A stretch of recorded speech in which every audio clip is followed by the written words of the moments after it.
சென்னை எண்ணூர் பெரிய குப்பம் கடற்கரை பகுதியில 4 இளம் பெண்களுடைய உடல் சடலமாக ஒதுங்கி இருக்கிறது. இலங்கை அகதிகள் முகாமை சேர்ந்த 4 மாணவிகள் இந்த சடலமாக இருப்பது கண்டுபிடிக்கப்பட்டுள்ளது. சென்னை எண்ணூர் பெரிய குப்பம் கடற்கரை பகுதியில் 4 இளம் பெண்களுடைய சடலம் ஒதுங்கி இருப்பது மிகுந்த ஒரு அதிர்ச்சியை ஏற்படுத்தி இருக்கிறது.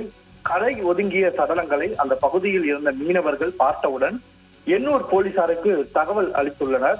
தகவல் அறிந்த சம்பவ இடத்திற்கு வந்த போலீசார் விரைந்து வந்து தீயணைப்புத்துறை உதவியினுடன் அந்த சடலங்களை மீட்டு பிரேத பரிசோதனைக்காக மருத்துவமனைக்கு அனுப்பி வைத்திருக்கின்றனர். போலீசாரின் முதற்கட்ட விசாரணையில் இந்த 4 பேரும் சென்னையை அடுத்த கும்மிடிப்பூண்டி பகுதியில் உள்ள இலங்கை அகதிகள் முகாமை சார்ந்தவர்கள் என்பதும், எண்ணூர் பகுதியில் இவர்கள் கடலில் குளிக்க வந்தபோது கல்லூரி மாணவி அலையில் முதலில் சிக்கியுள்ளார். அவரை காப்பாற்ற முற்பட்ட போது மற்ற 3 மாணவிகளும் ராட்சச அலையில் சிக்கி உயிரிழந்திருக்கலாம் என்றும் தெரிய வந்திருக்கிறது.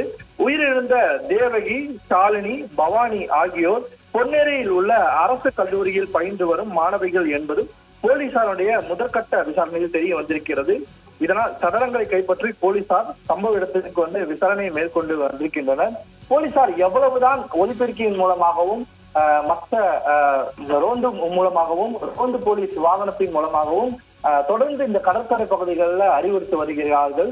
இது ஆழமான பகுதி, இங்கு பொதுமக்கள் யாரும் குளிக்க வேண்டாம், தண்ணீரில் இறங்க வேண்டாம் என்று பல அறிவுரைகளை கூறினாலும் இதுபோல ஆசையுள்ள மாணவிகள் கடலில் குளிக்க வேண்டும் என்று வந்து தொடர்ந்து உயிரிழப்பு ஏற்பட்டு இருக்கிறது. இதனை உடனடியாக பொதுமக்கள் மனதில் கொண்டு இதுபோல ஆழமாக இருக்கக்கூடிய கடற்கரை பகுதிகளுக்கு செல்லாமல் இருக்க வேண்டும் என்பது காவல்துறை தொடர்ந்து அறிவுறுத்தி வருகிறது.